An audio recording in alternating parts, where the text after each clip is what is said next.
안녕하세요. 행복한 고전 읽기 강사 이정선입니다.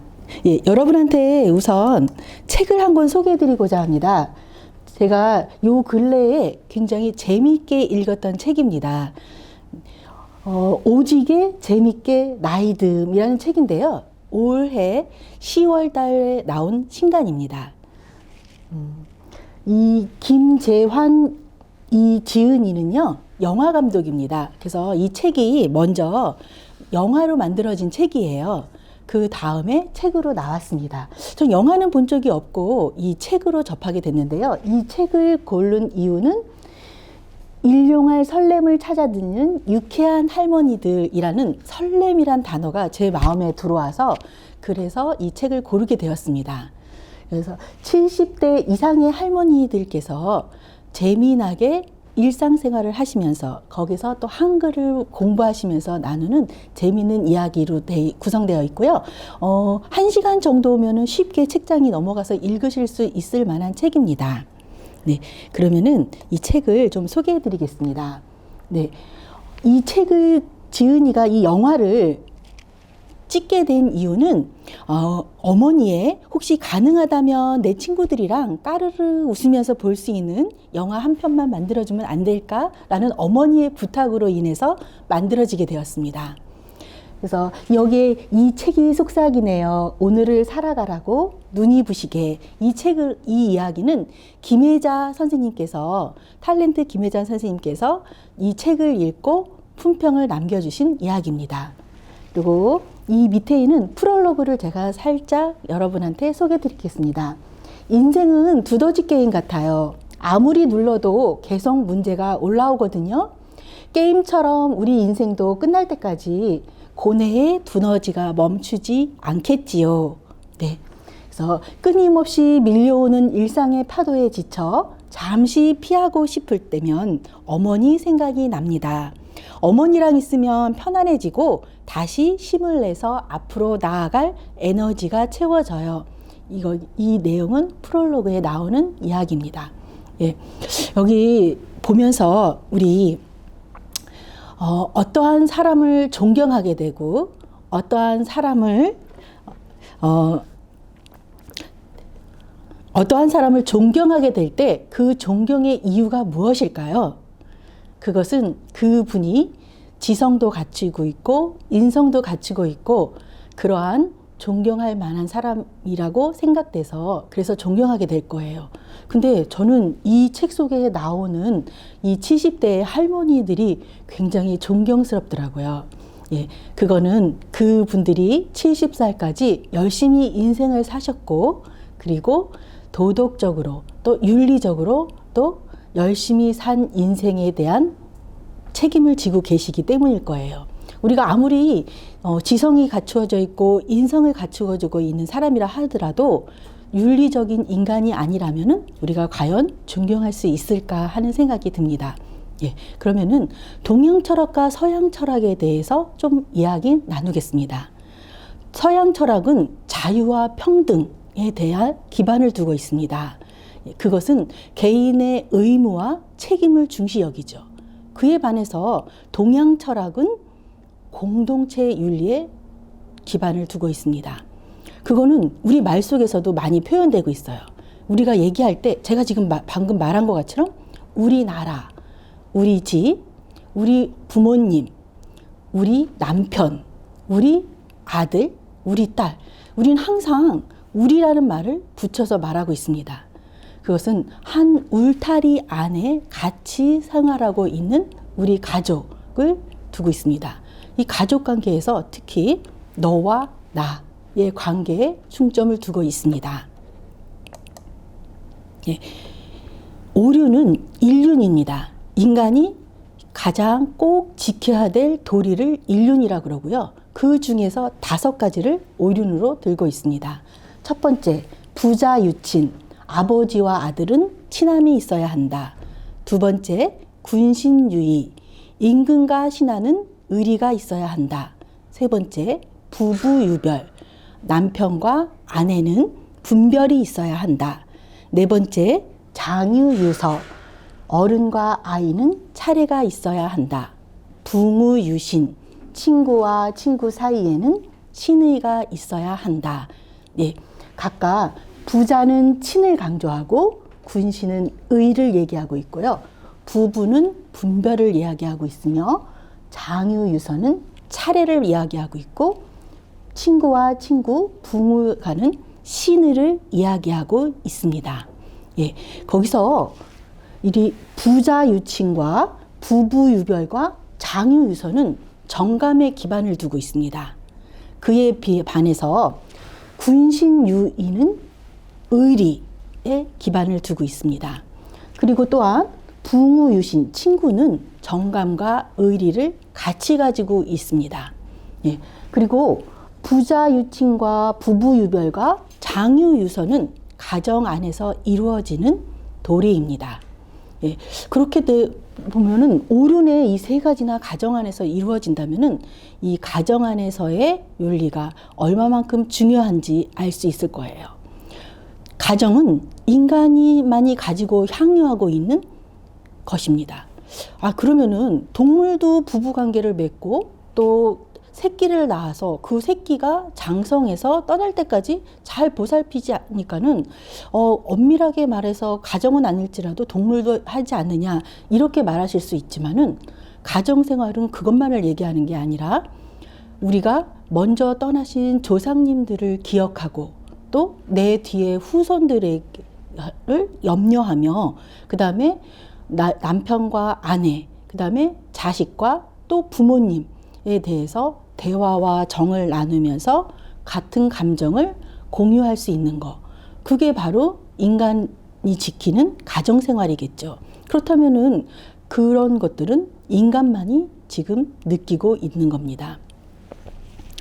네. 그래서 근데 또 하나 왜 부자유친을 이 오륜 중에 첫 번째로 뒀을까요? 그냥 부자유친이 제일 위에 아무 의미 없이 올라가 있지는 않을 거라고 생각합니다. 그거는 이 군신, 임금과 신하의 관계, 부부, 그 다음에 장유, 친구는 다 변할 수 있는 가변적인 관계입니다. 그런데 아버지와 아들은 잠시 사이가 멀어질 수는 있을지언정 절대로 떠날 수 없는 불변의 관계예요. 그렇기 때문에 가장 기준이 될 수 있는 부자 관계, 그래서 부자 유친을 가장 첫 번째로 두고 있습니다. 네, 그러면은 우리 이제 오늘의 강의 주제로 한번 넘어가 보겠습니다. 예, 태평성세. 예, 태평성세는 중국에서 가장 태평성세를 이룬 시기로 요순시대를 꼽고 있습니다. 그리고 요순시대를 가장 이상적인 정치가 베풀어져 있던 시대라고 이야기합니다. 그 이유는 이때가 바로 이 덕으로 다스리던 시대이기 때문입니다. 그리고 그때는 선양제도였어요. 지금같이 이 세습제도가 아닌 선양제도였습니다. 세습은 나의 아들에게, 나의 인척에게 임금의 자리를 물려준다면은 이 선양은 가장 도덕을 갖추고 있는 사람을 추대해서 그러니까 신하들에게 나의 후계자를 한번 청거해 보아라 해갖고는 그 청거된 사람들을 중에서 나의 후계자를 뽑는데 그 이유가 도덕을 제일 갖춘 사람을 임금으로 뽑는 겁니다.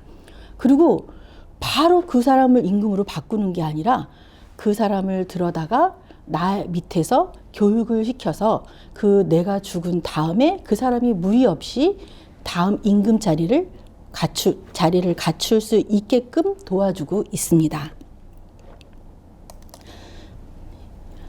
네, 그래서 요임금의 일화에 대해서 여러분에게 좀 들려드리겠습니다. 예, 요임금이 민정시찰을 나갔습니다. 그러니까는 당연히 임금이 나오시니까 온 백성들이 나와서 부복을 하면서 절을 했죠. 근데 저기 어떤 아가씨가 한 명 인사를 하지 않고 자기가 하던 일만 계속 하는 거예요. 그래서 요임금이 신하를 부릅니다.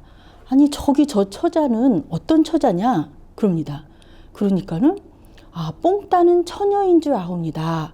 가서 제가 불러오겠습니다. 합니다. 그러니까 요 임금이 마침 내가 좀 걸어가고 싶을 때였으니까 내가 가서 한번 물어보겠다 하고 다가갑니다. 근데 다가가는데 그 처녀가 너무 뒷모습이 아름다운 거예요. 그래서 이제 기대를 가지고 부릅니다. 아니, 나는 이 나라의 임금이다. 근데 어떻게 너는 나에게 와서 인사를 하지 않느냐. 그러니까 그 처자가 고개를 돌려서 요 임금을 바라봅니다. 그런데 그 처자의 이 얼굴에 이렇게 커다란 혹이 나 있는 거예요. 그래갖고는 요 임금이 말합니다. 왜 너는 나에게 와서 인사를 하지 않았느냐.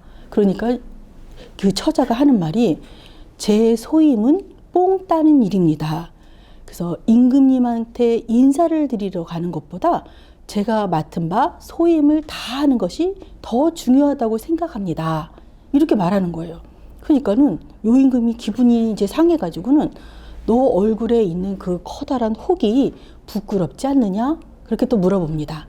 그러니까는 그 처자가 하는 말이 제 모습은 부모님께서 주신 모습인데 어찌 제가 이 모습을 부끄러워하겠습니까? 라고 말합니다. 그래서 요 임금이 그 처자와 계속 대화를 나눕니다. 그래서 대화를 나누면 나눌수록 그 처자의 커다란 혹이 보이는 게 아니라 그 처자가 가지고 있는 커다란 인품이 더 가슴에 와 닿았습니다. 그래서 내가 돌아갈 때, 궁으로 돌아갈 때 너를 데리고 가고 싶다라고 그 처자에게 말합니다. 그러니까 그 처자가 한나라의 임금이시면서 어떻게 예의를 모르십니까? 먼저 저의 부모님을 찾아뵙고 허락을 구한 다음에 예를 갖추어서 저를 데리러 오시는 것이 마땅한 줄 아옵니다. 이렇게 말합니다. 그래서 요 임금이 그 예에 맞춰서 그 처자를 왕비로 삼아서 궁에 데리고 옵니다. 그래서 그 처자가 와서 제일 먼저 향한 곳이 바로 궁의 부엌입니다. 그래서 하는 말이 나는 요 임금의 아내다. 내 손으로 진지를 차려드리는 것이 도리라고 생각하니 모두들 비켜라 라고 말합니다. 그리고 또 그 다음에 오늘부터 백성들보다 사치하는 자, 농어촌의 선량한 안악들보다 호의호식하거나 더 게으른 자는 절대로 용서하지 않겠다. 백성들의 어버이신 임금을 섬기는 자들이 백성들보다 예와 도리가 모자란다면 어떻게 임금님께서 올바른 정치를 할 수 있겠는가 이렇게 말합니다. 그날부터 나라의 질서와 도덕이 하루가 다르게 바로 서고 꽃피기 시작하는 이 태평성세가 이루어졌다고 합니다.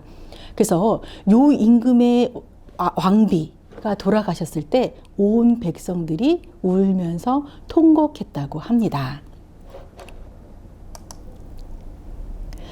예, 그 다음에 여러분이 이 이야기는 많이 들어본 적이 있으실 것 같은데요. 허유와 요 임금의 대화입니다. 요 임금이 나이를 많이 먹어서 이제 자기의 후계자로 청거를 받습니다. 그때 청거된 자가 바로 허유입니다. 그래서 허유에게 요 임금이 말합니다. 1월이 밝은데 횃불을 계속 태우면 그 빛이 헛되지 않겠습니까? 때 맞추어 비가 내리는데 여전히 물을 대고 있으니 그 물은 소용없지 않겠습니까? 선생님께서 임금이 되시면 천하가 다 잘 다스려질 터인데 내가 여전히 천하를 다스리고 맡고 있습니다. 저는 능력이 부족하니 천하를 맡아주십시오. 그러니까 허유가 대답합니다. 뱁새가 깊은 숲속에 둥지를 짓는다고 해서 나뭇가지 하나면 충분하고 두더지가 강물을 마신다 해도 그 작은 배를 채우는 데 불과합니다. 그러니 돌아가십시오. 나에게 천하란 아무 소용이 없습니다. 이렇게 말합니다. 그런데도 요 임금이 계속해서 허유에게 천하를 맡아줄 것을 부탁합니다. 그러니까 허유가 강가에 가서 길을 씻습니다. 그런데 이 허유가 길을 씻고 있는데 이 허유의 친구인 소부가 소를 끌고 이 강가에 소에게 물을 먹이기 위해서 지나갑니다. 그러면서 왜 자네는 지금 강가에서 귀를 씻고 있는가? 그러니까 허유가 말합니다. 이러한 이유로 내가 지금 귀를 씻었다. 그러니까 소부가 강가에서 소에게 물을 먹이지 않고 그 소를 끌고는 상류로 올라갑니다. 그 이유는 이 소부가 하는 말에서 알 수 있어요. 소부가 말하기를, 아, 저런 더러운 소리를 들은 기를 찢은 물을 나의 소에게 먹일 수 없다. 이렇게 말합니다. 예, 그래서 그 시대는 어떠한 시대였나 다시 한번 알 수 있는 이야기입니다. 예, 이 격앙가를 하나 소개시켜 드리겠습니다. 요순 시대에 불려졌던 노래입니다. 예, 일출이작하고 해가 뜨면 일하고, 이립이식하니 해가 지면 쉬고, 착정이음하고 우물 파서 마시고, 경전이식하니 밭을 갈아 먹으니, 재력 우와 하유제리오. 임금의 덕이 내게 무슨 소용이 있겠는가. 나는 해가 뜨면 단지 일하고 해 지면 쉬고, 또 물이 마시고 싶으면 우물 파서 마시고, 또 밭을 갈아서 경작해서 거기에 나오는 것을 먹으니까 임금이 무슨 소용이 있겠는가. 임금은 단지 임금으로서 할 도리를 하면 되고 나는 내 할 도리를 하면서 살면 된다. 이게 바로 태평성대가 추구했던 원하는 일이 아닌가 합니다. 자, 가장 큰 효자로서 순을 꼽고 있습니다. 그럼 순이 어떻게 해서 가장 효자라고 할 수 있느냐? 네, 여기에 대해서 이야기해 보겠습니다. 예, 허유가 그렇게 해서 천하를 받지 않겠다고 그러고 도망가고 나서 그 다음에 청거된 사람이 순임금입니다. 청거된 이유는 순임금이 큰 효자라고 알려졌기 때문이에요. 그래서 청거가 됐는데 얼만큼 효자였는지 한번 보겠습니다. 사람들이 어릴 때에는 부모를 사모하다가 여색을 좋아할 줄 알면 젊고 예쁜 소녀를 사모하고, 처자를 두면은 처자를 사모하고, 벼슬 하게 되면 군주를 사모하고, 군주에게 신임을 얻지 못하면 가슴 속에 열병이 나는 것이다. 효는 종신토록 부모를 사모하나니 50세까지 부모를 사모한 자는 나는 순에게서 보았다. 그래서 순을 큰 효자로 보고 있습니다. 근데 이 순임금은 굉장히 나쁜 아버지와 계모와 이복 형제 등에서 성장했습니다. 아버지는 앞을 못 보는 소경이었고, 어머니는 일찍 돌아가셔서 아버지가 새 장가를 가셔서 얻은 게 새 어머니였어요. 그리고 상이라는 동생이 있었는데 그 동생은 어머니가 데리고 온 동생이었습니다. 근데 이 아버지가 재혼을 하시더니 이 계모가 하는 말에만 귀를 기울이고 또 동생만을 사랑하고 이 순을 미워하고 또 죽이려까지 했습니다. 그래서 순의 부모가 순으로 하여금 창고를 손질하게 하고 사다리를 치운 다음 고수가 창고에 불을 질렀으며, 그다음에 두 번째는 또 순에게 우물을 파게 하고는 순이 나오지 않았는데 그 우물을 흙으로 덮어버렸습니다. 이 정도로 순 임금을 죽이려고 했습니다. 그러면 우리가 한번 의문이 들 수도 있습니다. 아니, 아버지가 죽이려고 하면은 그러면 순 임금이 큰 효자라면은 죽었어야 되지 않느냐 하는 생각을 할 수도 있습니다. 근데 여기서 사람들은 말하고 있습니다. 순 임금은 아버지의 진심을 알았기 때문이다. 어느 부모가 자식을 죽이려고 하는 게 진심이겠어요. 그 순간에 화가 나서 그러셨을 뿐이지 아버지의 진심은 그것이 아닐 거라는 것을 순 임금은 알았기 때문에 그렇게 거기서 탈출할 수 있었다 하는 겁니다. 그래서 어떻게 탈출했느냐? 이거는 사기에 나오고 있습니다. 지붕에 불을 지를 때 순 임금이 그것을 미리 예측하고 삿갓 2개를 가지고 올라가셨다고 합니다. 그래서 지붕에서 불을 질렀을 때 이 삿갓을 양쪽에다 들고 새처럼 이렇게 파닥파닥 날갯짓을 해서 내려올 수 있었다고 합니다. 또 우물을 팔 때는 아버지가 그러실 거라는 것을 예측하고 미리 그 옆으로 도망갈 수 있는 굴을 따로 파놓았다고 해요.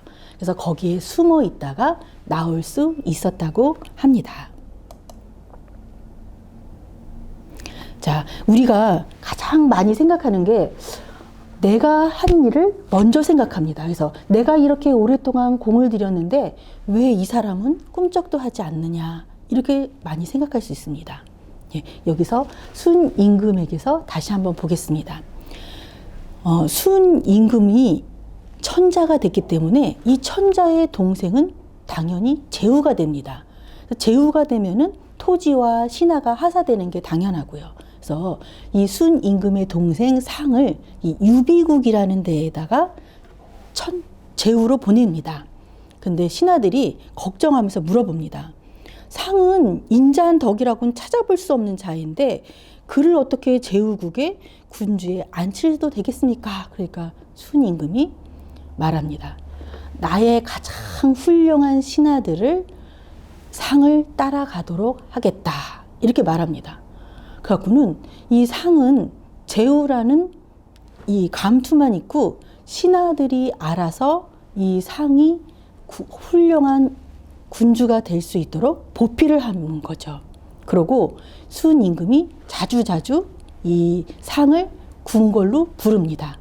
그 이유는 어머니가 계시고 아버지가 계시는데 자주 찾아뵙고 상이 어머님, 아버님께 인사를 드릴 수 있도록 하는 거죠. 그래서 나중에는 이 순임금의 아버지가 이 순임금의 행동에 감동해서 참으로 훌륭한 아들이라면서 기뻐하는 지경까지 가게 됩니다. 예, 그래서 우리가 이 오랫동안 공을 들이는데 실망을 하다 해서 그만둔다면은, 그러면은 그 사람이 마음속에 감동이 막 일고 일어났다가 그것을 멈출 수밖에 없어요. 그래서 그 사람이 감동을 왜 하지 않겠어요? 우리가 사람인데 조금씩 파문이 일면서 감동이 되고 있을 때 그때 멈추지 않고 계속해서 그 사람에게 감동을 준다면은 틀림없이 이렇게 순임금의 아버지 고수가 변한 것과 같이 변화를 일으킬 수 있을 거라고 생각합니다. 자, 이거는 섭공의 이야기입니다. 논어에 나오는 이야기인데요. 섭공이 공자에게 말합니다. 자랑을 하러 이제 막 온 겁니다. 공자님, 우리 무리에 몸을 정직하게 행동하는 자가 있으니 그 아버지가 양을 훔쳤더니 그 아들이 아버지가 양 훔친 것을 고발했습니다. 그러니까 공자님이 그 이야기를 들으시고 말씀하십니다. 너희들의 마을에서는 그렇게 하는 것이 정직한 것이냐? 우리의 마을에서는 그렇게 한 것은 정직한 게 아니다. 아버지가 잘못을 하면은 아들이 숨겨주고, 아들이 잘못을 하면은 아버지가 숨겨주는 거, 그것이 정직한 것이다, 이렇게 말씀하십니다. 그러면은 아무리 아버지라 하더라도 도둑질을 했는데 숨겨줘야 되느냐, 이런 질문이 나올 수 있습니다. 물론 도둑질은 나쁜 거기 때문에 우리가 어떠한 방법을 해결해야 됩니다. 근데 그것이 꼭 관아에 가서 내 아버지가 양을 훔쳤습니다, 이렇게 고발하는 것만이 좋은 거는 아니죠. 왜 나의 아버지가 양을 훔쳤을까? 내가 어떻게 하면은 아버지가 양을 훔치지 않도록 도와드릴 수 있을 것인가? 또 더 나아가서는 어떻게 하면 아버지가 스스로 관아에 가서 잘못을 뉘우쳐서 벌을 적게 받을 수 있을 것인가? 그렇게 다른 방법을 생각을 해야지, 그걸 얼른 관아에 달려가서 내 아버지가 도둑질을 했습니다, 이렇게 말하는 것이 최선은 아닐 거라고 생각합니다.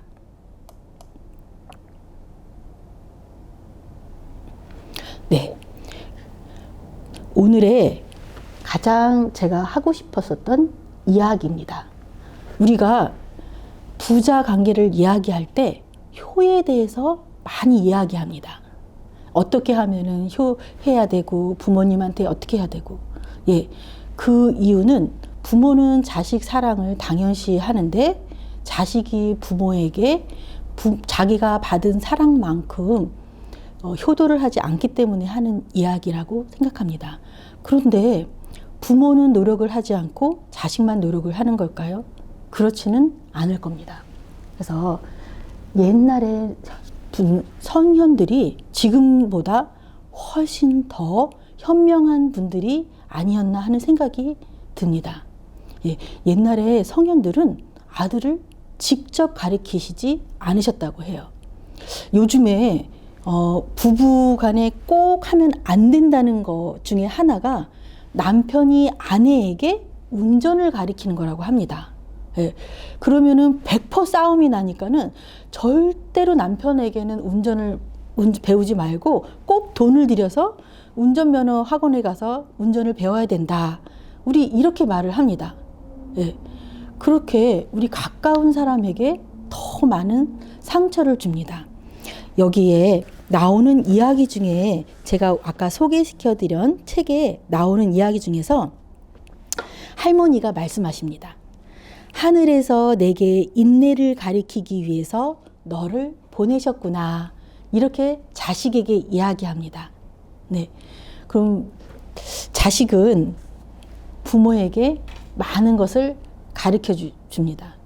근데 이 부모님 입장에서는 자식에게 많은 것을 베풀어주고 옳은 길로 가게 만들고 싶어 하세요. 그럼 그 하는 것 중에가 하나가 잔소리겠죠. 예. 우리가 요만한 어린아이서부터 또 나이가 많은 어르신까지 잔소리를 듣고 싶어 하시는 분은 한 분도 안 계세요. 다 좋은 소리만 듣고 싶어 하지 잔소리를 듣고 싶어 하는 사람이 누가 있겠어요. 그래서 부모님이 아무리 아름다운 소리를 자식에게 들려줘도 그게 꾸짖는 소리라면은 자식은 좋아하지 않습니다. 근데 어떠한 것을 배운다 할 때 그것이 항상 잘했다 한다면은 그 실력이 발전할 수가 없어요. 그래서 자식을 가르칠 때도 부모님은 항상 꾸짖으십니다. 이렇게 하면 안 돼. 이렇게 해야지 올바른 거야. 그것은 그 자식이 잘못했기 때문이 아니라 그 좀 더 올바른 길로 갈 수 있도록 애정에서 나오는 이야기라 하더라도 그게 한 번 되고 두 번 되고 세 번 되면은 자식은 그게 듣기 싫을 수밖에 없습니다. 그래서 그걸 처음부터 막을 수 있는 방법 중에 하나가 바로 군자는 직접 아들을 가르치지 않았습니다. 그럼 어떻게 가르쳤느냐? 옛날에도 물론 서당도 있고 그다음에 성균관이라는 학교도 있고 여러 가지가 방법이 있었겠죠. 근데 아들을 바꾸어 가르쳤다고 합니다. 내 자식은 나의 친구네 집에 보내고 친구의 자식은 내가 가르치고 그래서 아들을 바꾸어서 가르쳤다고 합니다. 그러면은 내 자식한테만큼 하지 않고 어떠한 그 애정 속에 테두리를 두고 할 말과 안 할 말을 구별할 수 있었을 거예요. 우리가 이 모녀 사이가 가장 많이 싸운다고들 얘기합니다. 그래서 며느리하고 시어머니는 싸우지 않고 뭐 같이 살 수 있지만은 모녀는 같이 살기가 어렵다 하는 이야기가 있습니다. 왜요? 모녀가 더 가까운데 왜 그럴까요? 그것은 너무 가깝기 때문이 아닌가 해요. 우리가 상처를 받을 때 나하고 상관없는 저 멀리 있는 관계의 사람들이 하는 말에는 별로 상처받지 않아요. 그런데 나의 가장 친한 친구라든지 또 나의 가족이 하는 말은 가슴속에 깊이 박히고 오래 갑니다. 물론 가족이기 때문에 시간이 지나면서 희석되는 것도 더 빨리 희석되긴 하지만은 이 상처가 그렇다고 사라지는 건 아니에요. 그렇다면은 이렇게 처음부터 아들을 바꾸어서 가리키는 이 선현들의 생각이 얼마만큼 현명한지를 우리가 알 수 있을 것입니다. 그래서 여기는 좀 한번 우리 읽어볼까요? 맹자왈 새 불행냐니라 맹자께서 말씀하셨다. 새가 행해지지 않기 때문이다. 교자는 필의정이니 이정 불행이 얻은 계제이 노하고, 예, 가르치는 자는 반드시 올바른 길로서 하는데 올바른 길로서 가르치어 행해지지 않으면 노하게 된다. 예, 우리가 이렇게 해야 된다 하고 하는데 그렇게 행해지지 않으면 당연히 노하게 됩니다. 그래서 노함이 뒤따르면 도리어 상하게 된다. 그 다음에 부자교와 이정이시든 부자도 미 추러 정야라 하면 즉시 부자상이하니 부자상이면 즉 악의니라. 아버지께서는 나를 바른 길로서 가르치시지만 아버지도 바른 길에서 나오지 못하신다. 이 말은 아버지가 나에게 이렇게 하는 것이 옳다라고 말씀하시지만은 아버지도 반드시 옳은 길만 하시는 것은 아니에요. 왜냐? 우리는 사람이기 때문에 어떻게 하는 것이 올바른지 알면서도 실수를 하게 됩니다. 그럼 아버지라고 실수를 하지 않으시냐 하면은 실수를 당연히 하시죠. 그런데 거기서 우리는 아버지는 나한테 그렇게 가르치지 않으셨는데 왜 아버지 그렇게 하세요? 이렇게 우리가 생각하게 됩니다. 그것을 말하고 있습니다. 그래서 이렇게 부자도 바르지 못하신데 이는 부자 간에 서로 상하게 하는 것이니 부자 간에 서로 상함은 나쁜 것이다 라는 이야기입니다.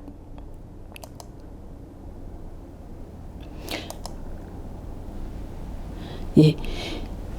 그래서 오늘 제가 하고 싶은 이야기, 고자의 역자의 교지하니라. 옛날에는 아들을 서로 바꾸어 가르쳤다. 부자지간은 불책선이니 책선즉 이하나니 이즉 불상이 막대언이니라. 부자간에는 선으로 책하지 않는 것이니 선으로 책하면은 정이 떨어지게 된다. 정이 떨어지면은 나쁨이 이보다 더 큰 것이 없다라고 말씀하시고 계십니다. 예, 그러면은 책선은 누가 하는 것이냐? 예, 이거는 여기서 이루장 2루하 30장에 나오는 이야기입니다. 책선은 부무지 도야니, 책선은 친구 간의 도입니다. 잘못을 책하고 그것을 바꾸라고 충고를 할 수 있는 것은 친구 사이에 할 수 있는 이야기입니다. 그래서 부자 책선은 적은지대하니라. 예, 부자 간의 책선을 하면은 덕을 크게 해친다 라고 말씀하십니다. 그래서 이 부자간은 우리 친이라고 말하고 있습니다. 어떠한 것보다도 가장 이 친한 관계가 부자지간이라고 할 수 있겠죠. 예, 그러면은 우리가 가장 친한 사람이라 하더라도 더 많은 노력을 필요로 합니다. 우리는 아버지께 효도하고 부모님께 효도하고 또 부모님은 자식을 사랑으로 키우시고 그랬을 때 어떠한 방법으로 그러한 사랑을 주고받을 수 있는지 여기에 대해서 한번 생각해 보는 시간을 갖고 싶어서 오늘 이 시간을 마련했습니다. 여러분도 한번 생각해 보시기 바랍니다. 예, 우리가 주고받는다고 그러죠. 한쪽에서 일방적으로 사랑을 주고 한쪽은 일방적인 사랑을 받기만 하고 이런 관계는 옳지 않다고 생각합니다. 일방적인 건 없고 우리가 서로 사랑을 주고받아야 되는데 어떠한 노력을 통해서 어떠한 행동을 통해서 그 사랑을 받고 또 그 사랑을 줄 수 있는지. 요즘에 이 아파트에 부모님이 음식을 싸갖고 오시면은 이 자식의 아파트에 들어가지 않고 경비실에 맡기고 가시는 일이 참 많다고 합니다. 그러면 그 자식이 그 경비실에 가서 그 음식을 찾아다가 먹느냐 하면은 그것을 버리기도 한다고 하죠. 네. 거기서 바라봤을 때 우리가 여러분은 어떻게 느끼셨는지 모르겠습니다. 부모님이 음식을 내 자식이 좋아하는 것을 바리바리 싸갖고 가실 때의 그 기쁨, 그거를 받아서 자식도 그 음식을 갖고 들어와서 부모님하고 같이 식사를 한번 대접하는 게 그렇게 어려운 일이었을까 하는 생각이 저는 들더라고요. 물론 부모님 입장도 부모님도 꼭 전화를 하고 가셔야 되겠죠. 왜냐하면은 그 자식이 오늘은 내가 좀 쉬고 싶다 이렇게 생각했을 때 무작정 가서 초인종을 누른다면은 반갑지 않을 겁니다. 그래갖고는 서로 어떻게 하면은 내 부모님이 기뻐하실 건가? 어떻게 하면은 내 자식이 나의 사랑을 부담스러워하지 않을 것인가? 여기에 대해서 생각해야지 현명하게 서로 좋은 관계를 유지하면서 살아갈 수 있지 않나 하는 생각을 듭니다. 네, 여러분도 한번 생각해 보는 시간을 가지시기 바랍니다. 네, 수고 많으셨습니다. 오늘 이 시간이 여러분한테 뭔가를 한번 생각해 볼 수 있는 시간이 되셨기를 바랍니다. 네, 감사합니다.